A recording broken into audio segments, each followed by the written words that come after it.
Old ট্রাফোর্ডের আকাশ বাতাস যেন কাঁপছে একটা আবেগের ঢেউয়ে। ম্যাচ শেষ হতেই উঠে এলো হৃদয় ছোঁয়া চ্যান্ট, আরেক বছর কাসেমিরো।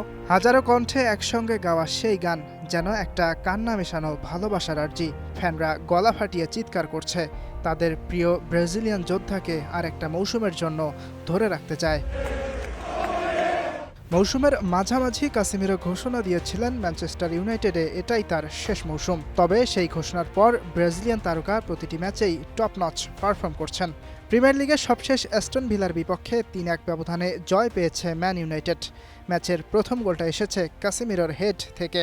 ইপিএলে চলতি মৌসুমে এটা তার ৭ নম্বর গোল।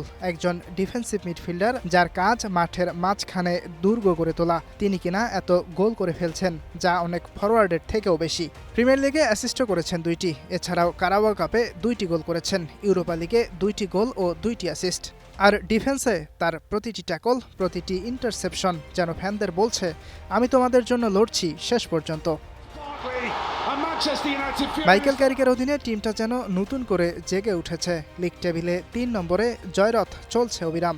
আর এই জয়রথে অন্যতম বড় ভূমিকা রাখছেন কাসেমিরো। ক্যারিকের দায়িত্বে ৯ ম্যাচেই তিনি শুরুর একাদশে ছিলেন। প্রতিটি ম্যাচে তার ইম্প্যাক্ট অস্বীকার করার উপায় নেই। ম্যাচের পর ক্যারিকের কাছে প্রশ্ন করা হলো কাসেমিরোকে ধরে রাখার ব্যাপারে। তার উত্তরে যেন একটা মিষ্টি দুঃখ মিশেছিল।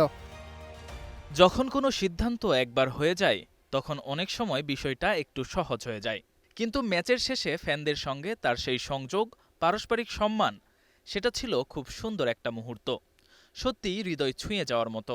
আমার মনে হয় সে নিজেও সেই মুহূর্তটা গভীরভাবে উপভোগ করেছে। ম্যানচেস্টার ইউনাইটেড ছেড়ে কোথায় যোগ দেবেন কাসেমিরো তা এখনও জানা যায়নি। ২০২২ সালে রিয়াল মাদ্রিদ থেকে ৪ বছরের চুক্তিতে ইংলিশ ক্লাবটিতে যোগ দিয়েছিলেন ব্রাজিলিয়ান তারকা। ইয়াসির আরাফাত সবুজ, স্টার নিউজ।